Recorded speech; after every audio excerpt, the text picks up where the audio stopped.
which kind of makes it impractical if you failed one of them and you have to redo it and you have to wait another year to do it. But trust me, we've all been there. Hey you guys, welcome back to my channel. My name is Terry or Teresia. In today's video, as you can tell from the title below, I am going to be going through the entire process of studying in Germany from my experience, also with some tips and some pointers when you're just starting out, because I know it can be very, very daunting at the beginning and you don't know where to start. So this video is going to break down most of the major themes for you. So if you're interested, please keep watching. Additionally, if you like this video and you want to see more content, please be sure to subscribe to this channel and also give this video a thumbs up. It really helps with all like the YouTube metrics and all that kind of jazz. So if you could, that would be amazing. I'm filming in front of my window because I'm trying to catch that golden hour. So there are a lot of people passing by. So if I get distracted, that's possibly why. Follow me on Instagram for daily updates and shenanigans. Summer is coming. I live in the US, close to New York, so there'll be a little, a little activity. All right, but without further ado, let's get into the video. All right, so this is like a major thing that I feel like I have even like overlooked, and that is to decide what you want to study. I get quite a few DMs from you guys, even comments in past videos asking me like, what should I study? That is a personal choice. Obviously, you need to know what you're interested in, what you would want to potentially do career-wise later down the road, and I can't answer that for you. So just figure out what it is that you want to focus on, what are your interests, and where do you want to be professionally in the next few years. And once you really narrow down what you want to study, LMU, for example, they have a catalog from A to Z on the courses that are actually offered at the university. So once you decide, it'll help you narrow down if the LMU is actually a good choice for you, if Munich is even a good choice for you, or if there might be a student program in your own city or in your country of origin. All right, because I'm assuming most of you guys are international students. It's a question I get often. Do I need to speak German? Yes, you do. So invest in a language course. You could do Babbel, Rosetta Stone. I personally love Babbel. It's honestly amazing, but you do need certification at a certain point to even be able to study at university in Germany.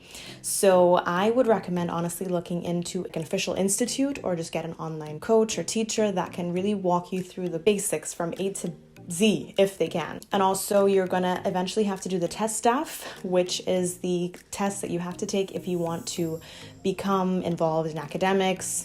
That means studying or working professionally in Germany. You have to take that. I really intended for this video to be more of like my personal story to you guys, but I felt like it might be more beneficial if I walked you through like the major tips and pointers that you will need to like kind of get through the beginning phase. A little backstory: I was born in Germany. I grew up for the most part in Trinidad and Tobago, so I had German growing up. I was at primary school for quite a few years, but obviously throughout my teens and stuff, I lost a lot of my German. So at 18, when I was going back to Germany to do my university degree at the LMU, I was kind of rusty, like very rusty. So I needed to do a course, and the one I chose was actually offered by the university. It was like an intensive program for only 2 months. It was like 700 euros. We met every day, Monday to Friday. It was from 9 a.m. to 12 p.m. And honestly, most of the people in the class were there because they wanted to study in Germany at some point. And there are different levels that you have to accomplish before you can even take the test stuff. A1, A2, B1, B2, C1, C2.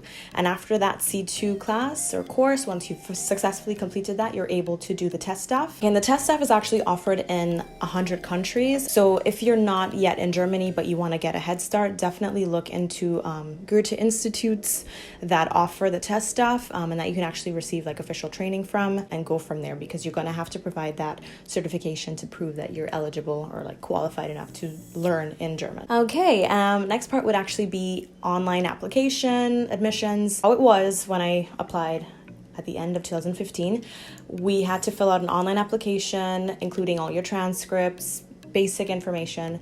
And once you pass through that, you saved it, printed it out, because you would need that for the second round of applications, which is essentially the in-person registration. So I think it was pretty cool that they did it by alphabetical order. So I'm R, so I was like maybe on the 5th day. And I was actually surprised to see how many people were still there to be registered. I thought by then, most people would have already been through, but the lines were long, went through very quickly, and then you were in like this big room. The person that helped to register me, she was a student herself, but basically I just had to give her the online application printed out, my transcripts, and I think just like some forms of ID. And she put everything into the system. She had to ask me like 1 or 2 questions just to make sure that everything was current and accurate. And after that, she basically handed me the little pamphlet and said, all right, welcome to the LMU. All my info and everything was in the little brochure. A few weeks after that, they had the introductory events, Einführungsveranstaltungen, and they just kind of introduced you to your major or your minor and kind of broke down what the semester was going to be like for you and what the next 6 semesters would be like. Because each program at the LMU, a BA program, takes 3 years, and that boils down to 6 semesters. I studied North American Studies, which was cultural history and literature, focusing on North America, United States, and Canada. For that, it was basically 50-50 English and German, which is kind of why I chose it. An introductory seminar with the woman who was in charge of the minor. I didn't go to the one for my major. I'm actually not too sure if they even had one. She just really ran through what the course work was going to be like, the opportunity to do a year abroad or a semester abroad if you wanted to do it at a sister university of the LMU. Internationally, which is pretty cool. I know quite a few people who have gone to Canada, Italy, Spain, Australia, just through the LMU program, which is actually very cool. Then to set up your schedule, your class schedule. I am in control of what my timetable is going to look like. I thought that was pretty cool at the time. And LSF, that's the program that they use to essentially use to register your classes, exams, and just to keep an eye on your course schedule. That's actually where you log in as well at the end of each semester to check your grades and to see where you're at. I'm going to get into grades a little while. So just make sure that your minor doesn't conflict with the classes of your major. And the most popular minor for most people was SLK, which was Sprache, Literatur, Kultur, which means language, literature, and culture. It was very flexible. It was very broad. So we covered a range of things. I did a course on Buddhism, on Icelandic history, on Middle English, Swedish film, like a range of different topics to choose from. And again, it's all up to you based on when it fits in your schedule. So I think that flexibility is honestly amazing. But yeah, you just have to make sure that doesn't conflict. In terms of the classes and types of assignments, there are like 3 major types of courses offered. So it would be like seminars, lectures, and then foundational courses. Hey guys, I have to switch over to my computer because my camera crashed for the 5th time, so I'm just going to do it here. So there are 3 main course types. We have lectures, foundational courses, and seminars. Now, lectures, pretty self-explanatory. You're in a big or relatively smaller auditorium and somebody is like lecturing to you. You take your notes, you leave. Seminars are a bit more interactive, so the sizes tend to be a bit smaller, so they're a bit more focused, and you typically are there because you're more interested in learning them. Assignments would include PowerPoint presentations, interactive, get feedback from your classmates. There might be like a Q&A round after you've presented on a specific topic, and sometimes there'll also be like an exam at the end or even like at the middle of the semester. Foundational courses, you kind of have no choice for most of them. They're there to introduce you to the subject matter that you're going to be doing and reviewing for the next year to 2-3 years depending, and so you kind of have no choice. In terms of like the breakdown of each bachelor, I can only really speak specifically for mine, and I think most of the other bachelors are designed the same way. You get 120 credits, or you're supposed to work your way up to get 120 credits for your major, and then you have to select a minor that will give you an additional 60 credits. Most of the minors are fully in German. That's why you really do need to have a certain level of German to study, even if your major might predominantly be in English. As it relates to other types of assignments, you will be required, at least for mine, there's an independent study project that we had to do. You could really just pick any topic, any format. For mine, I did a short film with a friend of mine together about our faculty, so about the America Institute, speaking to professors and some of our classmates about the history, their experience. Some of our professors had actually studied at the university and at that specific institute, so that was very interesting. If you're interested in seeing that short film, be sure to check out the link in the description. It's on YouTube. And then following that, we also had a bachelor thesis, of course, to complete our studies. And you have to do that in your last and final semester. And right before that semester begins, and in the pause, you would have to just pitch your idea to a professor that you want to have supervise you, and they would kind of guide you through, be there for feedback and support throughout that entire process. It was between 30 to 35 pages. You had to pick a specific topic that you wanted to speak about, create a thesis statement about that, and then going into the first few weeks of that semester, you would meet with a specific group, so other students who were working with that same professor, to guide them along with their BA thesis, and it was called a colloquium. And every time we would meet, every few weeks, we would just go over what research we had done, some of the budding ideas that we had, what direction we were thinking of going in, and then we'd also get feedback from everyone else. And yeah, before long, we would have to start writing and completing the bachelor thesis. We had 10 weeks to do this, and yeah, and then by mid-May, we had to submit, and that was it. I remember that morning was like very hectic. Everyone was so stressed out because they're trying to like make final touches, run to the printing shop, get it bound, and you know, properly authenticated, and then we had to go physically to the main building, to the examination board, and submit our 2 copies of the BA thesis, one for them to keep on file and one to be submitted to our professor. But yeah, moving on from like BA thesis, as it relates to general student life, studying in Munich was a really great experience. I mean, I can't speak for everyone, every faculty would be different, but for us, for the majority of the friends that I made or people that I became like relatively close with, that happened like in the 3rd semester, so at the beginning of the 2nd year, to be honest, that we started like really hanging out, going to the English garden, doing grills, going to the Schwimmbad, or just hanging out, you know, VG parties and stuff like that. That didn't happen until later down in our studying experience.